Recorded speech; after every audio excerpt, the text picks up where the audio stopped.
ശരി എന്നാൽ ഞങ്ങളെല്ലാവരും കൂടെ അങ്ങ് തലേന്നേ അങ്ങ് വന്നേക്കാം. പോയിട്ടോ ശരി.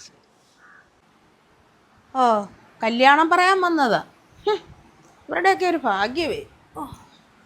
ആരാടി അപ്പുറത്ത് വന്നേ? ഓ ആ വിളയിലേ സരസമ്മയുടെ മോടെ കല്യാണമാ. കല്യാണം വിളിക്കാൻ വന്നതാ. എന്തൊരു മട്ടും മാതിരിയാ. മരുമോനെങ്ങാണ്ട് ലണ്ടനിലാന്നാ പറയുന്നത്. ഓ ഇവിടെയൊക്കെ ഒരു ഭാവന ഉണ്ടാലും. ഓ അവരായിരുന്നോ? പണ്ടേ നമ്മുടെ വീട്ടിൽ വന്ന് എന്ത് കഞ്ഞോളം കുടിച്ച ആൾക്കാരാ. ഇപ്പം അവരുടെ ഒരു ഗമ, അവരുടെ ഒരു ഭാവന കണ്ടല്ലയോ. ഓ കഞ്ഞി മാത്രമോ? പണ്ട് ഞാൻ എന്തോ ഒരു അച്ചാറിട്ടാ പിള്ളേർക്ക് കൊടുത്ത് സ്കൂളിൽ ചോറ് കൊണ്ടുപോകാൻ. ആ വല്ലോ നന്ദി ഇപ്പം അവർക്കുണ്ടോ? നീ കാണാതെ എന്തെല്ലാം സാധനങ്ങൾ തന്നെ അവർക്ക് കൊടുത്തിട്ടുണ്ടോ? ഉപ്പ്, മഞ്ഞപ്പൊടി, പാട്ടിന് കൊടുക്കാൻ പിലാവില. നീ കാണാതെ എന്തെല്ലാം കൊടുത്തിട്ടുണ്ട്. ചുമ്മാ ഇവിടെ വെച്ചിരുന്ന സാധനങ്ങളൊന്നും കാണാത്തത്. ഉപ്പായാലും മഞ്ഞപ്പൊടിയായാലും മുളകായാലും മല്ലിപ്പൊടിയായാലും ഞാൻ വാങ്ങിച്ചു വെച്ച സാധനങ്ങളെല്ലാം നിങ്ങൾ അവർക്ക് പറക്കി കൊടുക്കുമായിരുന്നില്ലയോ തള്ളേ? നിങ്ങൾ ആൾ മോശമല്ലല്ലോ തള്ളേ.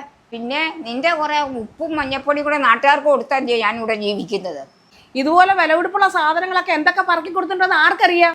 നിങ്ങൾ എന്റെ തുണി വല്ലതും മാറി കൊടുത്തിട്ടുണ്ടോ തള്ളേ? പിന്നെ നിന്റെ സാധനം എല്ലാം നാട്ടുകാർക്ക് പറക്കി കൊടുപ്പല്ലേ എൻ്റെ ജോലി. ഞാൻ ഇച്ചിരി ആഹാരം കഴിക്കുന്നില്ലെന്നാ പറയടി, നാട്ടുകാരെല്ലാം കേൾക്കട്ടെ. അയ്യോ ഇച്ചിരി ചോറ് മാത്രം. നിങ്ങൾക്ക് മരുന്നൊക്കെ മേടിച്ചിരുന്നവൻ ആരാ തള്ളേ? നിങ്ങൾക്ക് 2000 രൂപ പെൻഷൻ കിട്ടുന്നുണ്ടാണോ നിങ്ങൾ ജീവിക്കുന്നത്? ഞാൻ കഷ്ടപ്പെട്ടു